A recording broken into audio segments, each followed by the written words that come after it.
kulan wanaagsan daawadayaal meel kastoo aad nagala socotaan halkan waa goobjoog kusoo dhawaada barnaamijka madasha oo xiliyadan oo kale aad daawataan barnaamijkeena waxa aynu toddobaadkan ku eegeynaa doorashooyinka 2021 ee la doonayo qof iyo cod iyo meesha ay wax marayaan caqabadaha ilaa iyo hadda la xaliyay iyo kuwa wali taagan ee u baahan in la xaliyo waxaa studio nagula sugan Xaliime Ismaaciil Ibraahim Xaliime Yarey oo ah gudoomiyaha guddiga madaxa bannaan ee doorashooyinka qaranka iyo qaar ka tirsan daawadayaasha goobjoog oo studio-ha nala jooga oo aragti ama su'aal nala wadaagi doona haddii alla idmo barnaamijka waxaa soo saaristiisa gacan weyn iga siiyay Cabdicasiis Maxamed Gurbiye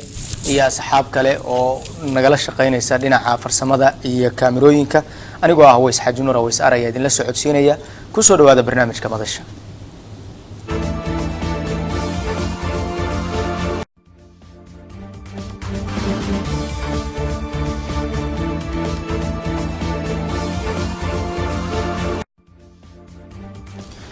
واتهاي برنامج كنا نقولنا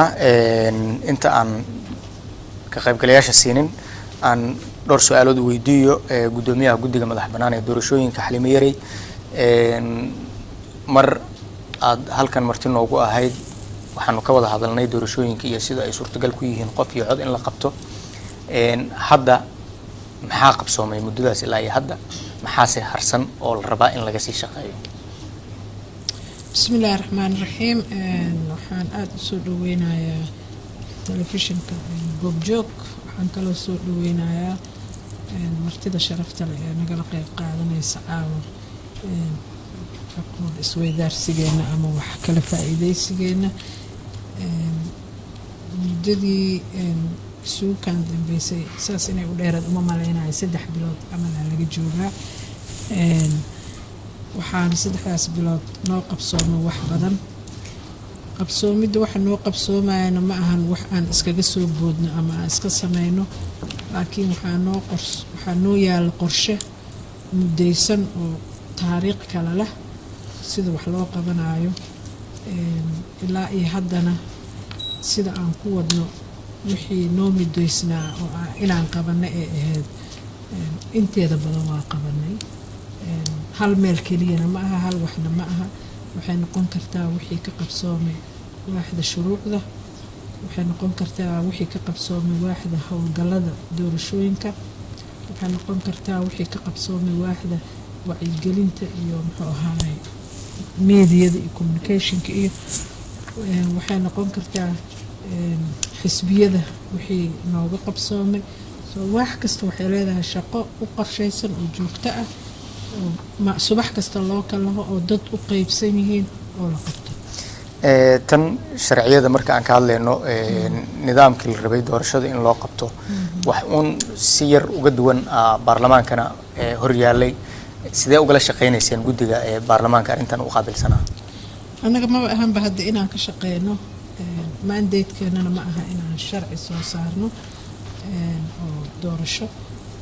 markaan ku leeyahay waaxda sharciyadana ma aha micnaheedu sharcigii doorashada inay soo saarayso laakiin waaxdaas waxay mas'uul nooga tahay wax allaala wixii sharci ah oo jiro ama wixii u yimaada oo sharci ah siday noogu abuurin lahayd oo uga shaqeyn lahayn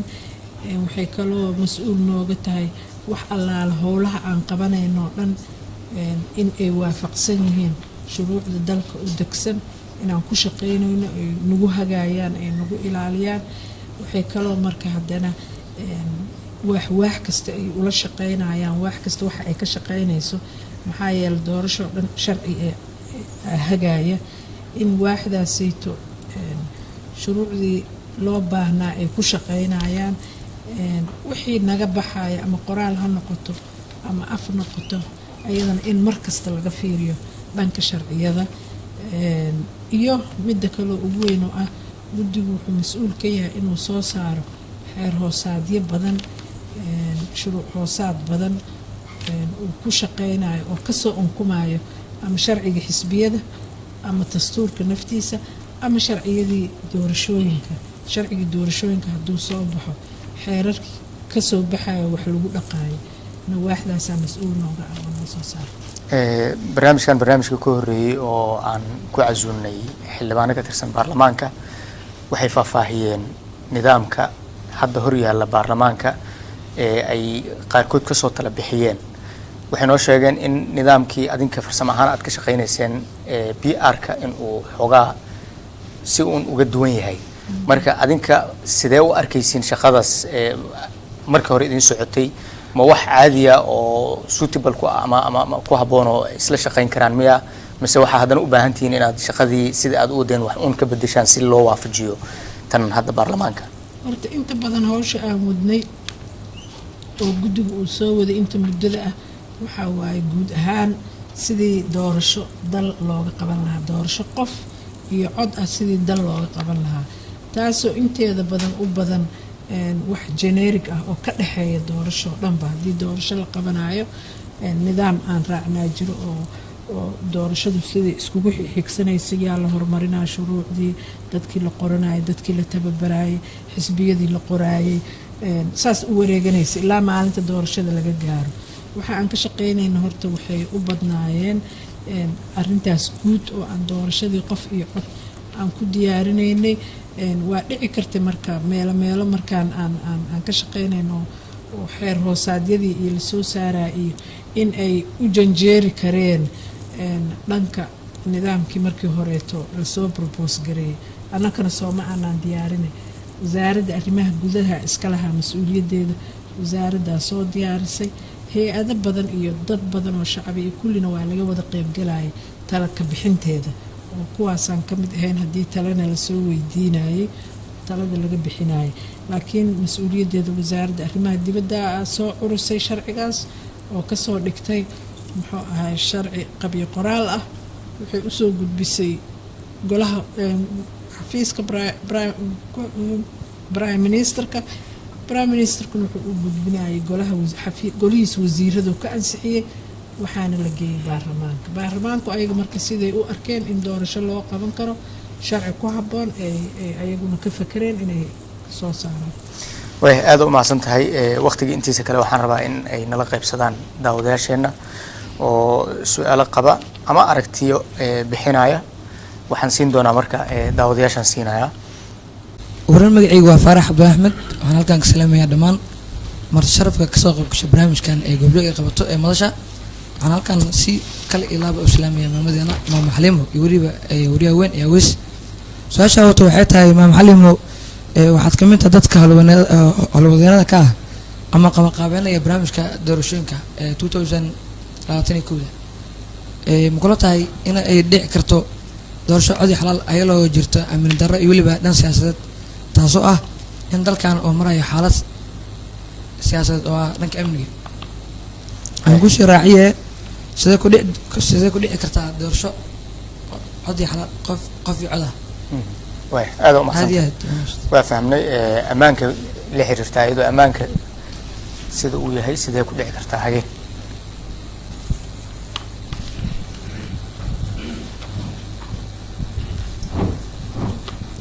بسم الله السلام عليكم ورحمة الله وبركاته. كسوق بجلالك إيو ناديها برنامج كأوسع إمام حلميريس والسلام يا مقعي واسد على عبد الجليد. سؤال شيء ذن قوة حتى ما موضوع حربينا ويدي يقول كده بقى واحد شيء دليلين بدن ويسوي شيء يعني حسبيه ذا كل الدول ذلك أيوة الديوان قليل قاركود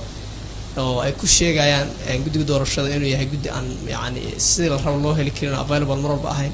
qaarkood sheegeen in madaxtooyada agaarkeeda ku yaalo la tegi karinin. marka halmiriis wax rabaan weydiino haddii positionkiina uu ku yaalo madaxtooyada xisbiyada qaarkoodna badi ay hogaamiyaan dad mucaarad ah ama yacni aragti ahaan kasoo ka duwan dowladdu siday wax u wado, maxaa idin diida inaad meel ka banaanka ah oo xisbi walba iyo qolo walba adinka wax idin kala dhexeeyaan ay tegi karaan inaad degtaan? aad u mahadsantahay Stacali, waa kaaga mahad celinaa. aan siino هاي قبسه. بسم الله الرحمن الرحيم. وهران مقعي وعبد الله عبد الرزاق. مركي حيث حرب إنه مهل العليو. الله سبحانه وتعالى ما يشاء سين بسكان كان. مركي حيث هم العلنا ما محليمه وقد دور شوين كقرنك. سيدا كل واحد عندنا ماموركي شقالها جوب جوب تيفي su-aasha ugu horeysa mudane gudoomiye aan rabo inaan ku weydiiyo waxay tahay laba su-aalood waa inaan xawato marka su-aasha ugu horeysa waxaa waaye waxaan ognahay burburkii kadib wadanka doorashooyinka ka dhacay waxay kasoo bilaadeen ilaa sida aniga markaa ku ogahay ilaa Djibouti oo lagu soo doortay madaxweyne Sheekh Shariif Sheekh Axmed wuu soo qaaday wuxuu keenay magaalada Muqdisho oo amniga markaas ka sii darnaa waxaana lagu qabtay magaalada Muqdisho goobjoog u ahaa markii lagu qabtay kadib oo lagu doortay madaxweyne Xasan Sheekh Maxamuud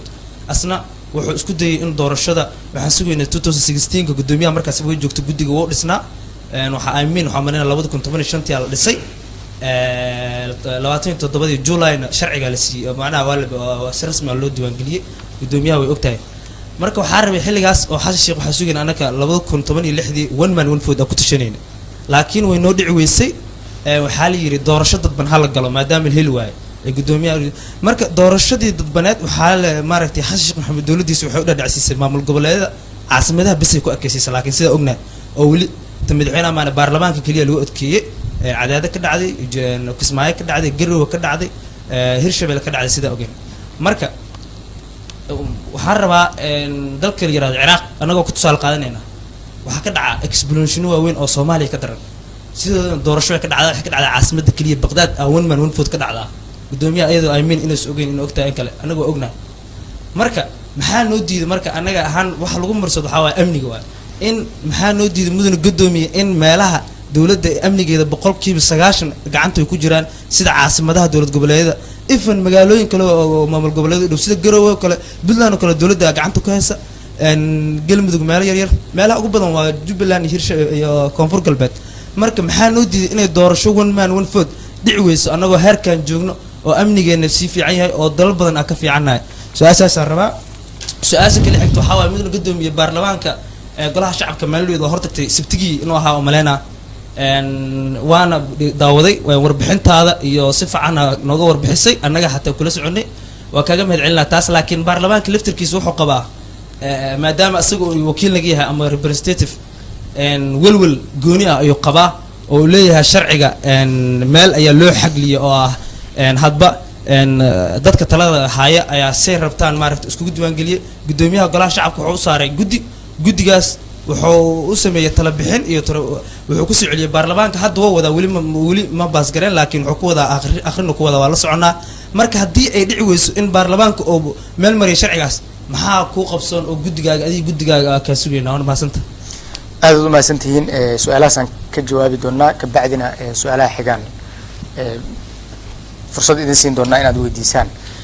gudoomiyaha ku rajiyo horta waxaan aad uga mahad celinayaa dhalinyarada aad xog ogaalka u ah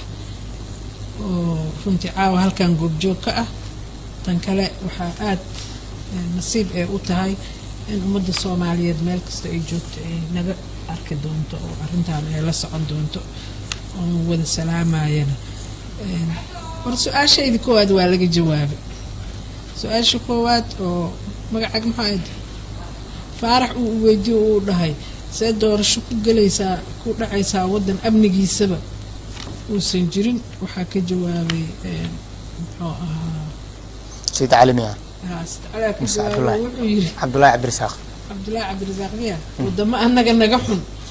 oo naga dhib badan oo naga abni xun oo sidaa u kala qaybsanahay si ka xun u kala qaybsan oo kala fogfog weliba oo muxuu ahay ama naga dad badan ama naga ama nala eg laakiin dhibaatadoodii ay horay ka afqabteen 30 sano kuma qaadanin inay doorasho aadaan 20 sano kuma qaadanin inay doorasho aadaan qaraxiyo dhacaaya ay doorasho aadeen ayadoo goboladii dagaalo ka socdaan ay doorasho aadeen waxayna u masaabaxday dawladii doorashada ku soo baxday dhibaatada haysay inay ka shaqeeyaan ay yareeyaan marka wax naga hor istaagi kara doorasho inay dhacdo ma jirto xamar ayadoo jidkaas Maka al-Mukarrama yaa alla lagu maraayo xalana lagu qabtay doorasho dadban doorasho ma ahayn qof iyo cod ah oo ay dhacday madaxweyne Xasan waatii lagu soo doortay goobjoogan u ahaa guddigii mas'uuliyiintiisan ka mid ahaa oo wax dooranayay markaasito wax kala xulayay marka jawaabtii walaalka aad ku siiyay saaxiibka aad ku siiyay saasaan leeyahay xarunta meesha ay ku taalo horta waxaa ogaatiin guddigan waa guddiga ugu horeeyay ebed taariikhiyan soomaaliya laga sameeyey ma lahayn xarun hore oo la aadayo oo laleeyahay wasaarad kasta meel horey qabta moogtahay meelay aadaysay ee isku aruurisay lahayd guddigan ma lahayn meel uu tago uu lahaa oo xarun ah uu jaajaafto uu ku shaqeeyo ma uu lahayn meesha keliya oo suuragalka ahayd annagoo nala dhisin waxaa xafiis looga sameeyey madaxtooyada dhexdeeda meeshaasaan shaqada ku bilaabnay maalintii kow aan tagnay haddii rikoorka miidiyada lagu noqdo maalintaan kow tagnay aan bilaabnay meeshaan waxaa waaye meel ay dowladdu leedahay madaxweynihii iyo prime ministerkaa degan waxaa codsanaynaa in bannaanka nalaga geeyo waxay taas keentay codsigeennii dowladdii madaxweyne xasan inay nala siiyo dhul aada u weyn oo airboortka agtiisa ku yaala dhulkii waxaan u raadinay lacag lagu dhiso aadaana looga dhaga adeegay baarlamaankan warbixin badan geynay madaxda dowladdaan u geynay madaxda ajnabiga ahaan u geynay shir kasta oo dhaco oo aan ka qayb galno qodobka noogu jiro waxaa waaye dhismaha xarunta guddiga saan uga bixi lahayn meeshaas oo aan xarun guddiga u gaara u heli lahayn alxamdulilah nasiib wanaag haddaa wax yar bilaawdeen xoogaa dhismaa bilaawdeen haddii ilaahay yiraahdo bisha maarso waxaa dhici karta qaarkeen inaan u guurno ilaa juun laga gaarana inaan usii wada guurno aa dhici karta oo dhismihii wuu ka bilaawday accesska inay xisbiyadu yimaadaan xisbiyadu waa yimaadaan waa nagula shiraan waa ku wada shirnaa way soo galaan magacoodaan iridda dhignaa waa dhici kartaa meesha accesskeeda inuu iska adag yahay maxaa dhacay nabadgelyadeeda aada loo ilaaliyaa laakiin annaga caqabado kalama aanaan kulmin oo ah in naloo imaan waayo inaan is arki weyno xisbiyada ama bannaankaan isku aragnaa aan ku shirnaa ama gudahay yimaadaanoo aan ku shirnaa 63 xisbi aa la diiwaan geliyey haddii aan la geli karin meesha oo muxuu ah aysan noo imaan karin oon is arki karin sidaan ku diiwaan gelina 63daas xisbi waxa waaye dhib wuu jiraa annagu xataa annaga shaqaalaha ah markaan gelayno aa dhib badan kala kulubno waxaana waaye sida loo ilaalinayo nabadgelyada laakiin qof noo socdo oo la celin karo annagu ma aanaan arkin wax noo soo dacwooday oo nagirina waa soo geli weyno oo waana la celiyina ma aanaan arkin intaas inaa ku qanacdiin waan jeclaan lahaa su-aashii uu horta wax adaa noo micneeyey ooba na weydii oo na sheegay in wadamada yes waa kula qabnaa guddigaana wixii loo aasaasa waxaa waaya inuu doorasho qof iyo coda qabto siday suurtagal ku tahayna inaan sameyno waxaana inaan laba u kala dhigno farsamo ahaan iyo siyaasad ahaan farsamo ahaan guddigu 4 sano iyo baruu soo shaqeynayay doorasho wuxuu isu diyaariyey inuu doorasho iyo qof qabto isagoo muxuu ahay tababarna kusoo qaatay isagoo shaqaalihiisii buuxsaday isagoo muxuu ahay shaqadii isu diyaariyey oo qaban kara guddiyo kala duwan u leh muxuu ahay xafiisyo kala duwan u leh oo gobolladoo dhan ah uu u diyaar yahay inuu isu diyaariyey doorasho qof iyo cod ah farsamo ahaanna waxaa idin leeyahay doorasho qof iyo cod ah waddankan waa laga qaban karaa waana ka hirgeli kartaa laakiin waxaa ka horeeyo sharcigii lagu dhaqi lahaa doorashadaasayto iyo waxaa ka horeeyo is-ogolka siyaasadeed muxuu ahaa madaxda qaranka inay ka heshiiyaan siyaasiyan inay heshiiyaan intaas laakiin annaka wixii nala weydiiyo waa farsamona waa diyaar in doorasho qof iyo cod la qabto su-aal kale jirtay oo isla cabdullaahi uu ku weydiiyey oo ahayd baarlamaanka hadda waxaa hor yaalla haddii inta adinka aada diyaarinaysaan uu baarlamaanka ka hor yimaado sida aad adinku u shaqeynaysaan mar kasta waxaan ku dhaqmaynaa sharcigii baarlamaanka uu soo diyaariyo oo dhaqangeli kara waana u gudbinaa wixii fikradaheena ah oo ay tahay sida wax noqon karaan taladeenna waa gudbinaa waana u geynaa waana laga ogolaadaa oo muxuu ahay way haystaan waana inaa ogaatiin guddiga ma aha sharci dejiye guddiga waa madiidin waa farsamo waxaa loo keenayaa sharci waxaa la leeyahay sharcigan ku shaqee inta laga shaqeynayo oo sharciga laga doodaayo waxaa awood u leenahay inaan u tagno guddigii oo nidhaahdo meeshaana saanay noola muuqataa meeshaana saanay noola muuqataa in la qaato iyo in kale waa mid kaleeto iyadana way aad u mahadsan tahay waxaan siinaynaa ninkan kabacdi adaa ku xigtid ninkan kalaa ku xigo magaciigana haddaan ku bilaabo hadal imaam kuma jira ibraahim idriis maxamed ala idhahaa ibrahim ibraahim idriis maxamed su-aashii haddaa u gudbo waxay tahay maadaama aad rabtaan inay dhacdo doorasho codii qof ah lana doonayo degmo kastaba inaad kursi la geeyo say ku suurtagelaysaa in degmo walba la geeyo kursi oo yacni oo qofkii soo doortaan say ku suurtagelaysaa su-aasha kale labaad waxay tahay maadaama aadtii guddigii 2016 doorasho codii qof dalkay ka dhacaysaa dhahay 4 sano soo shaqeeyey hadda oo loo socdo 2021 oo la doonayay inay doorasho codii qof dhacdo haddii dhici weyso ayadana maxaa idiin yacni aad qaban doontaan haddiiba dhici weysaba oo dalka xaalkiisana ognahay sida ku sugan magacii nuur saciid cabdulaahi arrinta ku saabsan doorashada dad badan ayaa ka taagneyd bilihii ugu dambeeyey ama sanadkii ugu dambeeyey in doorasho qof iyo cod ay ka dhacdo ee dalka guddiga doorashooyinka waxay leeyihin way dhici kartaa way ku adkeysanayaan marka ayadoo aan la diyaarinba ama laisku raacin sharcigii ee kala nidaamin lahaa doorashada inay dhacdo ama ay qabsoonto weli lama ansixin baarlamaanka ayuu horyaalaa waxay noqon doonto lama oga tan kale ma jirto maxkamadda dastuuriga ahayd oo haddii doorashada natiijadeeda laisku khilaafo kala saari lahayd waxaa kaloo jira amni daro oo in badan aan ognahay lagana sheego meel walba arrinta ku saabsan doorasho qof iyo cod waxay u baahan tahay dhaqaale aad u tiro badan ay u baahan tahay weliba tirakoobka dadka codayn lahaa oo inta codka dadka codayn lahaa sidoo kale shaqaalihii ka shaqayn lahaa doorashadaas inay qabsoonto khibro yacni tababar ma u leeyihiin ama ma fahamsan yihiin sidoo kale dadka codaynaya waxay u baahan yihiin wacyigelin in la fahamsiiyo doorasho waxay tahay iyo qaabka loo codaynayo waxaan kusoo gabagabeynaa qalabkii lagu codayn lahaa waxyaalahaas oo dhan suurtagal ma yihiin inuu guddiga uu helo si ay doorashadaas u qabsoonto asalaamualeykum way nuur waa mahadsan tahay ninkaasi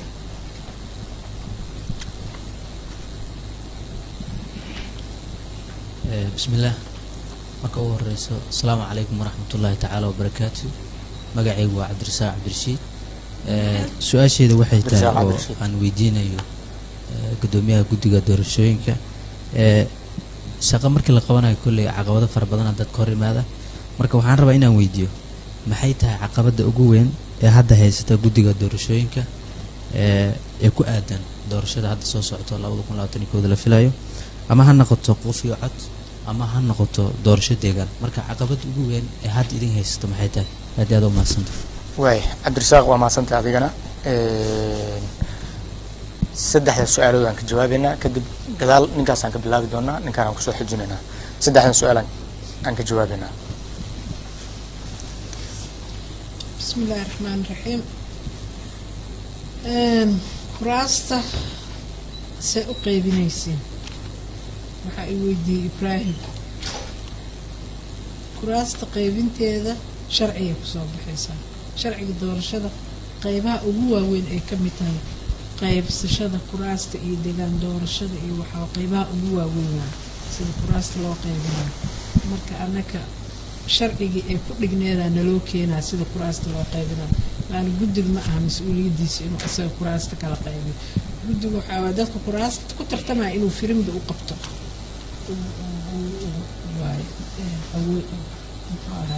awoodiisa waxaan sugaynaa marka sharcigaas la sugaahu ka mid yahay maxaa qaban doontaan hadday doorasho dhigayso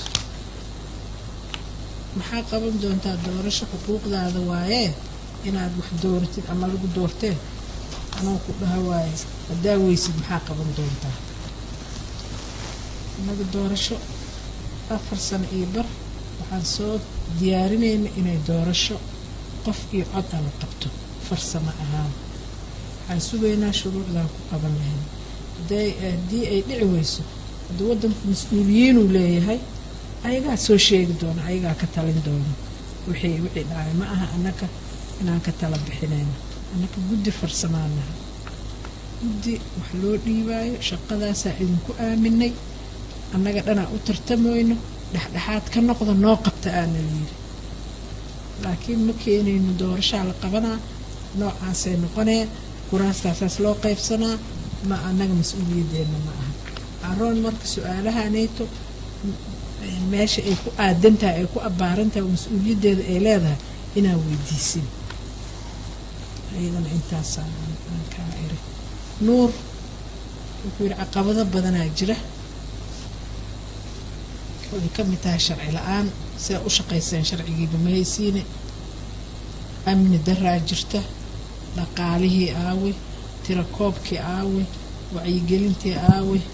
qalabkii wax la isku diiwaangelinaya ii soo on ha sii socdaan aa jiraanu yidhi 4 sano iyo bar waxa aan ka shaqaynaynaba waa waxaan haddaa ay weydiiso oo ay tiri sharciba ma haysida maxaa u shaqaynaysay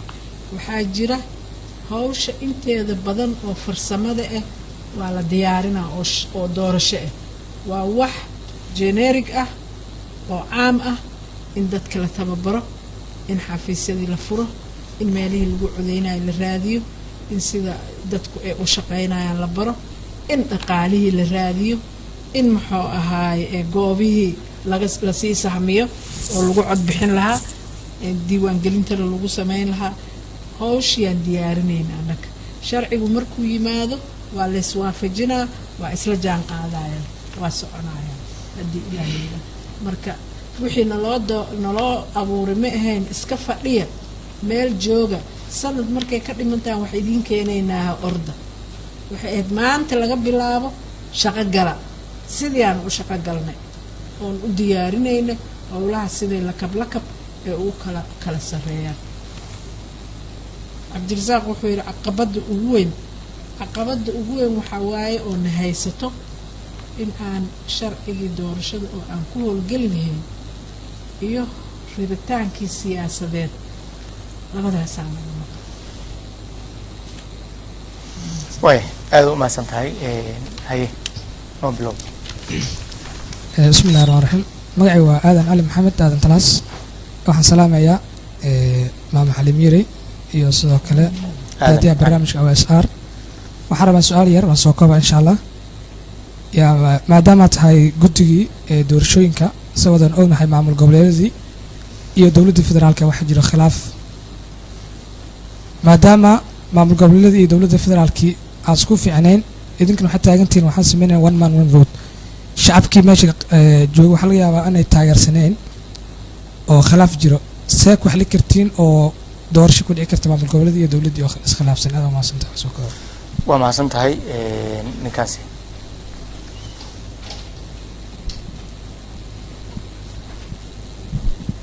haye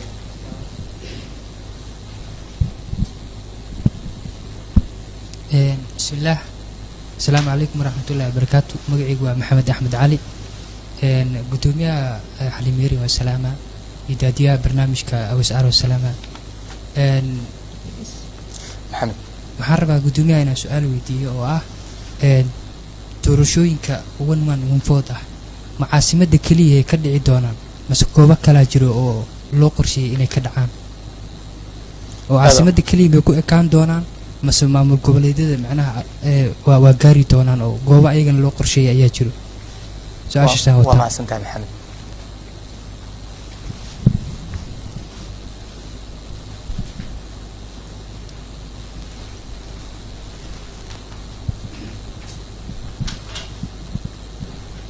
بسم الله magacayga waa maxamuud xasan jaamac marka hore waxaa salaamaya guddoomiyaha doorashooyinka xaliim yarey iyo wariyaha aweys iyo mutasharafka meesha fadhiso waxaa weydiinayaa hal su-aal guddoomiyaha xaliim yarey ayaamaha waxaa la maqlaa inay xukuumadda rabto inay waqti ku darsato ayadoo la og waddanka ayadoo amni xun jiro inay mar walba dhici jireen doorashooyinka marka ayadoo oo ay dowladda dadka badan inta ku marsiinayaan inay amni daro jirto waxaa la is dhigi karaa ayadoo amni intaas ka xun ayaa doorasho dhici jiray marka ma ahano caqabo badan oo ka jirta dhinaca doorashooyinka oo adika ah xilkii oo doorashooyinkii wixii u dhici lahaa qaabkii aan ahayn way saddexdan su'aalan ka jawaabi doonaa kadibna asxaabtan kala siinayna ay noblow khilaafka maamul goboleed oo aadan u weydiiyey wuxuu yiri khilaafka maamul goboleedyada iyo dowladda federaalka aniga markaa halkan soo fariisanaya waxaan kuu sheegay in wax aan farsamo ahayn ay nuquseen oo weliba farsamo doorasho ah laakiin arrimo siyaasadeed oo dowlad goboleed iyo dowladda federaalka ah ka mas-uuliyaddeeda waajibaadkeena kuma jirto inaan qabano inaan ka shaqeyno kuma jirto waa runtaa caqabaday noqonaysaa haddii aysan israacsanayn madaxdii qaranka doorashadu suurtagalnimadeedu inaysan imaanaynin laakiin waa waxaa hadda laga shaqaynayo inay isu yimaadaan ka wada hadlaan meelna wax isla dhigaan ilaa maalintan shaqo bilaabnaanan lahayn waxaa loo baahan yahay shuruucdii iyo rabitaankii siyaasadeed ee ummadda soomaaliyeed ee doorasho ku dhaqaysa waxaa waay mid ay tahay annagoo dhan inaan ka wada shaqayno mas-uuliyad ummadda soomaaliyeed oo dhan saaran inay meel isugu yimaadaan ay wax ku heshiiyaan ayna wax wada qabsadaan taasaan kaa leeyahay marka waa shaqo annaga gacanteena ka baxsan laakiin waxa waay shaqo ay ku habboon tahay kulligeen inaan ka wada shaqeyno in soomaaliya ay jaha yeelato ay meel u jihaysato shaqo annaga noo wada taalo waay maxamed goobaha doorashada iyo kuraasta see loo qaybinaa iyo xamar baa doorasho ka dhacay mise meel kale ka dhacaysaa iyo waxaasoo dhan waxaa soo koobaya sharciga doorashadaa loo sheegaya waa guddi awood oo ah inuu yiraahdo meeshaanaa doorasho ka dhacay iyo meeshaasaa ka dhacaysaa saasaa doorashadii loo qabanaya goobaha ay ka dhacayso guddiga awoodiisa way ka baxsan tahay guddigu wuxuu calaameynayaa goobaha ay doorasho ka dhici karto laakiin inay meeshaan ka dhacaysa iyo inaysan ka dhacaynin waxaa noo cayimaya oo najahayn doona sharciga doorashada waan goobaha dhan u diyaarinay si hadhow sharciga loogu kala cadeeyo deegaanka ay doorashada ka dhacayso waxa la cadeeyana goobta ma ahane waxaa waaye deegaan doorashada meeshaas deegaanka ah oo doorashada ay ka dhici doonto xukuumadda aa waqti ku darsanayso iyo annaga shaqada aan hayno wax isu imaanaa ma aha xukuumadda waa xukuumadda howlaheedana ayadaa iskale laakiin annaka doorasho hal qof iyo cod ahaana loo diray doorasho inaan waddankan u diyaarinaana loo diray doorasho inaan waddankan u jihaynaana loo diray jidkeedii yaanan haysanaa anaga kama leexanin dariiqeediyaa haysanaa waxaan idinka codsanaa doorashada one man one vote intaa ka daysiin waxaa dhahdeen doorasho qof iyo cod ah qof kastoo soomaaliya waa iyo codkiisa nin keliya ma laha gabdhahana su-aal ima weydiina waa ka xumaa inay su-aal i weydiiyaan jeclaan lahaa gabdhaha mise doorashadaba ka qaybgeli rabin doorashadana waxaa waaye wax guddigu leeyahay ma aha wax xukuumaddu leedahay ma aha wax baarlamaanku leeyahay ma aha wax dowlad federaal iyo dowlad goboleed ay kala leeyihiin ma aha doorashada adinkaa iskale doorashada shacbigaa iskale waa xuquuq aasaasi ah oo dastuurka ugu dhigan waay gabdhahan siinaynaa kabacdi dhinacaanaan geenaynaa haye bismillaah magacayga waa naciim maxamed cilmi dhammaan waa idin salaamayaa kasoo qaybgalayaasha barnaamijka iyo maamada su-aasha aan qabo maamada aan rabo inaan weydiiyo waxay tahay adiga ahaan rajo intee la-eg ayaad ka qabtaa in waddankeena uu ka dhaco qof iyo cod hadday dhici weysana soo rajabeel kuma ahan ummadda soomaaliyeed intaas idin sugaysa magacayga waa mahdi maxamed cumar waxaan salaamaa wasaar iyo gudoomiyaha dhammaan mutasharafkan waxaa ku salaamaa qof walba maqaanka oo meesha ku fadhiyo haddii aan gudaha u galo dooda horta caawa ku faraxsanahay in xaliimiri oo gudoomiyihii guddiga doorashooyinka aan hortaaganahay anoo maqli jira codkeeda ama qoraaladeeda hadda waxaa tim yoogaya waxay weydiiyeen su-aal ah khilaafka maamul goboleedyada iyo dowladda iyadoo jibsigeeda isku dhici kartaa waxay u jawaabtay siyaasaddaas macnaha khilaafkaas way ka madax bannaan tahay doorashooyinka maxay u madax bannaan tahay maxaa yeelay doorashooyinka waxay ka dhexaysa dalka oo dhan doorasho dalka oo dhan ka dhexayso haddii maamul goboleed su-aal lagaa weydiiyo iska ina degto ma dhihi karaa doorashadaas waxay ka dhexaysaa gobolka banaadir keliya su-aashii kale waxay tahay aniga waxaan aaminsanahay dadka aaminsan in doorasho qof iyo cod ay dhici karin aniga u sababeynayo qodobada socda waxaa ugu horeeyo dalka dhammaan dowladda gacanta kuma wada hayso mid labaad ma jira tarkoob guud oo ah dadka codeynayo qaabka loo codeynayo meelaha laga codeynayo xitaa doorashada qaabka u dhexeysa maba cadaba qof iyo cod waan unu madaalinaya islahay aniga aragtideeda marka ma la dhihi karaa guddigaaga iyo adigu inkastoo aad u dadaaleysaan oo aan aaminsanahay inaad rii fiican leedihiin ma la dhihi karaa waxaad tihiin guddi loo soo diray inay bulshada madaaliyaan ay ku qanciyaan in qof iyo cod ay dhaceyso waa maasan tahay mahdi waa maasan tahay marka ninkaan kaa dambeeyaan siinaynaa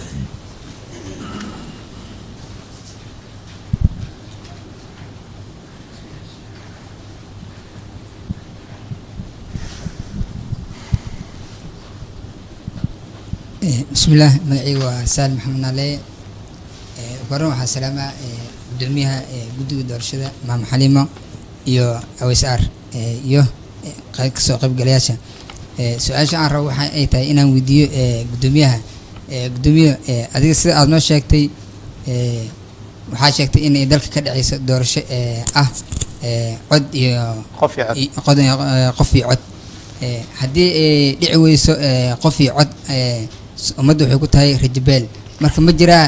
qorshe kale ama hadaf kale ama waddo kale oo idiin bannaan oo hadda idiin degsan oo hadhow aad ummadda niyadda aad ugu dhisi kartaan ama adiga ala soo bixi kartaan plan b midin diyaarsan aad u mahadsantihiin saddexda su-aaloodaan ka jawaabeynaa markaasaan inta kale ee danaynaysa inay su-aal weydiiso su-aasha u horeysa ee gabadhii weydiisa waxay ahayd rajada aan ka qabo doorasho 4 sano iyo bar waxaan kasoo shaqeynaya waddanka inay doorasho qof iyo cod ka dhacdo qof ahaan aniga waxaan aaminsanahay farsamo ahaan waddankan doorasho waa ka dhici kartaa haddii aan sharci u helno haddii aan heshiis loo wada dhan yahay u helno waddankan doorasho waa ka dhici kartaa adinka dhaftiinan waxay tahay inaad daristiin inaad bal doorasho maxay tahay see u dhici kartaa maxaa keena maxaa ka reeban maxaysan ku dhici karin inaad soo daristiin doorasho inaad wax dooratid dowlad rasmi aad dooratid qofkii adiga ku mathalaya aad dooratid oo berri aad la xisaabtami kartid oo berri kugu soo noqon karo oo ku dhihi karo waxaasaan kuu qabtay i dooro adiguna aad dhihi kartid kaas ma aadan qaban kuma dooranayo qof kale aaday waa wax adinka xuquuqdiina oo dantiina oo ahayd inaad mar hore raadisiin xaggee iga jirtaa xuquuqdaas aad dhahdin oo maalin kasta uusan wakiil kaa noqonin oo ku dhihin anaa ku mathalaya qofaadan ogeyn qofaadan magacaaban qofaadan la xisaabtami karin berri haddaan ku xiro su-aasha u dambeysa naciimo amay rabtay inaad dhahdid boqolkiiba intaas aan rajada ka qabaanay amay ka rabtay farsamo ahaan 90% aan ka qabaa inay doorasho dhici karto 10 kale waxay ii dhamaystirmay markoo sharciga doorashada ahayn ii dhamaystirmay waa la fahmay su-aasha jawaabteeda su-aasha xigto mahdi waxaan ku xiraa su-aasha dambeeto oo naaleemaan wiilka kale xasan mahdi haa khilaafka waa ka madax bannaanahay kuma dhihin aniga waxaan ku yidhi khilaafka waa khilaaf siyaasadeed siyaasadna anaga shaqo kuma lihin waxaan rajaynaynaa madaxdeena qaranka inay isu yimaadaan ay meel wada dhigaan doorashada kaliya ma aha waxyaabo badan muxuu ahaa ay tahay in laga wada hadlo waxaan rajaynayaa marka inay meel marto ayadana kuma dhihin xamar keliyahan joogayaa dadka iskhilaafsan waxa gobolada waxba noogama jiraan haddii aanan tegi karin kismaayo oonan tegi karin baydhabo oonan tegi karin muxuu ahay dhuusamareeb oonan tegi karin garoowe hadda doorasho maba ka hadli karnaba maxaa yeelay meelihii dadka joogeen ay dadka ka codaynayeen waa meelaha sayto waa goobahaas marka waa in raalli laga wada yahay in doorasho loo qabto dalkaaniito, in doorasho dalkan loo qabto waa in ay marka dadka ay shaqadooda tahay ay ka shaqeeyaan sidai ugu heshiin lahaayeen. waxaa intaas ka sii weyn oo ka dheer sharci doorasho uu soo saaraya baarlamaankeena federaalka ah oo labada aqal ah, golaha shacbiga iyo aqalka sare baa inay sharci soo saaraan. sharcigaas markay soo saaraan micnaheedu waxaa waaye madaxdii Soomaaliya sharci dejinta u ahayd sharcigii soo saareen oo ku heshiiyeen, marka waa inuu dhaqan galaa oo saas uu ku shaqeeyaa isagana. labadaas arrimood muhim noo ah doorashada. qaybta saddexaad waxay ahayd qaybta farsamada, ayadana waa noo diyaarsantaa oo walwalka ma qabno. haddii dalka gacanta dowladda kuma wada jiro, waa run dhul shabaab haystaa jira, laakiinse haddii doorasho la qabanayo meeshii la qaban karo oo lagu qaban karo oo doorasho ay ka dhici karto la tegaa. inta badan ummadda Soomaaliya meesha ku nooshahayna meelo la tegi karo waayo oo doorashona laga qaban karo. inta oo shabaabkana waxay noqonaysaa in dadkeeda la mathalo. dad badan oo meelahaas shabaabka joogin oo dad aad u tiro badanna ayagoo barakacyaala ay deegaanada joogaan, ayagoo waa ogtihiin sida barakacyaashu ay u joogaan deegaanada kale ee uga soo qaxeen meelahaas ay uga soo qaxeen, markhaatiyaa ka wada tihiin. wuxuu yidhi tirakoob ma jiro, yes tirakoob ma jiro, laakiin diiwaan gelinaa la sameynaa. dadka cod bixinayo waa la diiwaan gelinayaa, waa la yaqaanaa inta qof ee doorasho galaysa tiradeeda inta ay tahay. taasa keeni karta inaa uga maarantid muxuu ahaay tirakoobkii guud. wuxuuna yidhi waana maaweelinaysaa. guddiga muxuu ka faa'iidaa hadduu ku maaweeliyo, muxuu ka helayaa guddiga? bal inuu shacbiga Soomaaliyeed maaweeliyo muxuu ka helaa? guddiga baarlamaanka qaranka soo doortay waxayna u dirsadeen shaqo inay doorasho u qabtaan. shaqadiyaanan haynaa, waa darisnay, waa baranay. wadamo annaga naga dhibaato badnaayaa naga horeeyay, meelo badanaan tagnoo soo aragnay. aqoon-yahano adduunka ugu waaweyn oo doorashada ahaa naloo keenay, waa ka shaqaynay. maxaad adigaaba xaqaagi kaa maqan yahay, maa xaqaaga saa ku heli leed ka shaqaysid oo baratid doorasho waxay tahay, oo doorasho maxay ii taree baratid. intaad la soo istaagi lahayd doorasho ma dhacayso. maxaa la soo istaagay inay dhacayso inay dhici karin horta horeeto u soo fariiso, soo baro, markaas waxyaabaha ay ku dhici karin ka shaqeey inaan baabi'ino si ay doorasho noogu dhacdo. waxyaabaha ay ku dhici karin inaan ka wada shaqeyno inay naga baaba'do si aan wadankan doorasho nabada ku dhacdo. doorasho musuqmaasuq waxaa lala diri karaa, tuuganimo waxaa lala diriri karaa, muxuu ahaay shaqo la-aan waxaa loola diriri karaa, baahi waxaa loola diriri karaa. bal marka ugu horeyso in la sameeyo dowlad democratic, si demoqraatiga lagu soo daarto in la sameeyo. dowladdaas waxay awood u helaysaa inay musuqmaasuqii la dirirto, waxay awood u helaysaa inay ummadda isu keento, waxay awood u helaysaa inay caafimaadka ka shaqayso, waxay awood u helaysaa inay waxbarashadii ka shaqayso sida adduunka uu ka jirto. annaka alien ma nihin, keligeen meel kuma noolin, adduunaan wax la leenahay. 20 sano dad iska daba wareeganayo oo qabiil iyo jufo iyo casrijaal iskaga daba wareeganayo, waa 20 sano. hal mar irid aan furna aan ka baxna aan adduunka dadka aan la mid noqono. balambi hadalna looma dirin annaka doorasho qabtaana layiri sharciyaana idiin keenaynaa ku qabta. doorashaan aan sugaynaa, sharcigaan sugaynaa, sidii loo qaban lahaayna waa naloo sheegaa haddii ilaahay idmo. annaga ma aha dadka fikradda keenaya. ansiyo ninkan الرحمن الرحيم. مقعي وعباس علي عثمان. maamada aad ayaan maama xalimiire aad ayaan ku mahad celinayaa. waa macquul ani waxaan aaminsanahay inay ka dhici karto Cabbaas Cali Cusmaan, waxaan aaminsanahay inay ka dhici karto dalkan doorasho qof iyo cod ah. waana macquul inay mar kale ka dhacdo, mar badna ay ka dhici karto, gobolna la gaarsiin karo, magaalada muqdisho guud ahaana laga qaban karo taasna waxay faa'iido ugu jirtaa sidaa noo sheegtay dhammaan shacabka soomaaliyeed waana muhiim maxaa ku rahdaa in laga qabto doorashadaas maamada iyo guddigeeda waxaa ku dhiirigelinayaa oo macnaha aan aad ugu dhiirigelinayaa inay dhagaha iska tiraan wararka lagu soo gamayo dhinacyada kaloo lagu imaanayo dhiirigelin ay ka qaadaan guddigana sidaas ay kusii horumariyaan siday uga dhici lahayd doorasho qof iyo cod ah dalkan taas haddii maanta ay dhici weyso waxaa laga yaabaa beri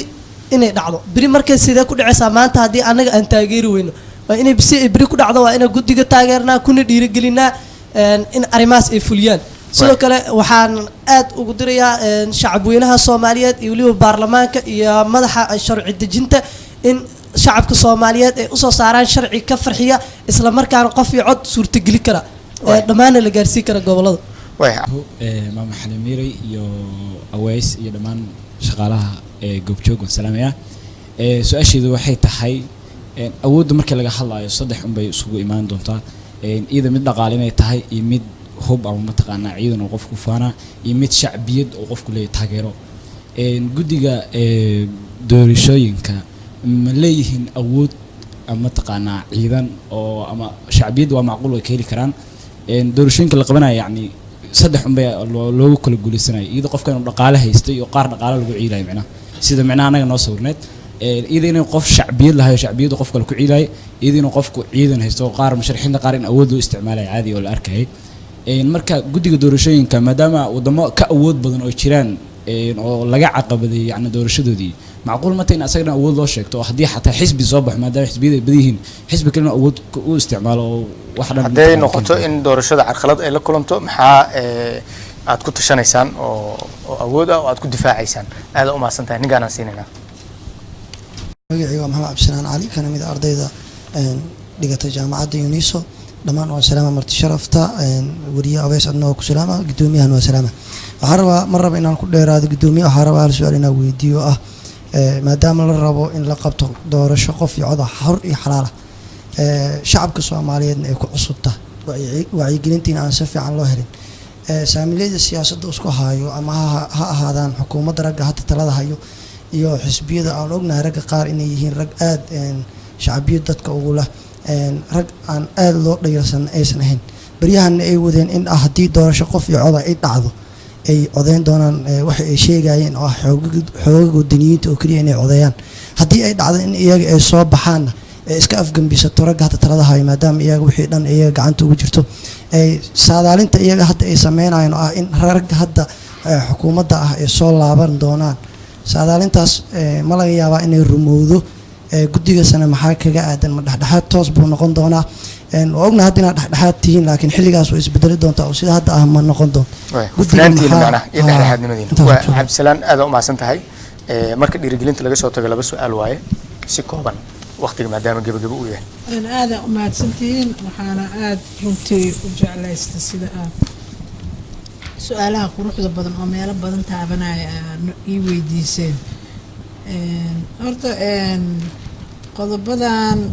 inuu qofku awood ciidan leeyahay inuu dhaqaale leeyahay inuu shacbiyad leeyahay waa xisbiga tartamaya aa laga rabaa intaan inuu leeyahay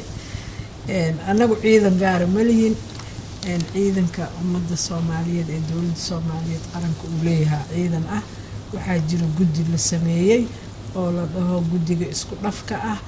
ee ka shaqeyn doona amniga doorashooyinka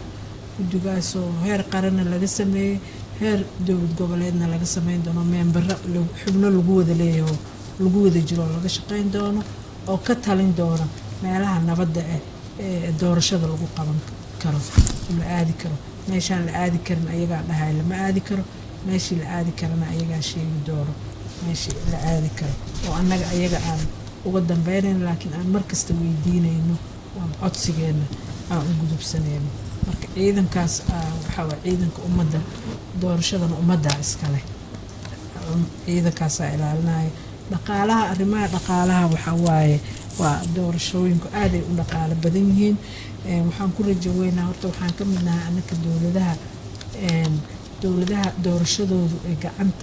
gacan ka geysanayso dhaqaale ahaan iyo aqoon ahaan iyo ay la soconayso UN-ka annaga keligeen dowladeena keliya ma aha inaan wixeedii dhan wada haysano dhaqaalaheedii iyo hantideedii iyo nagama haysano marka adduunka oo dhan aa kaalmo ka bixin doono dhaqaalaha doorashada lagu galayo dowladdana oon ognahay dhaqaalaheeda oo iska yaryahay ayadana gacan buuxday ka geysan doontaa hadda mushaarka shaqaalaha oo ilaa 160 gaaraya ayadaa bixisa qarashaad yaryarna oo lagu shaqeeyana dowladda ayadaa bixisa oo guddiga uu jiritaankiisaba uu ku jiro dowladdaa bixisa ballanqaad kaleeto oo ahna waa laga hayaa waxaa la qaadan doonaa haddii ay doorasho dhacdo ilaa 10,000 kun oo shaqaale ah 10,000 kunkaas shaqaalaha oo kumeel gaarka ahna mushaarkooda inay ayada bixiso ayadana ballanqaadkaas waa laga hayaa oo gaaraya 7 milyan gaaraya guud ahaan dhaqaalaha waxaan ku qiyaasna ku baxay doorashada sanadaha noo haray sanadii hore dhaqaalaha soo baxay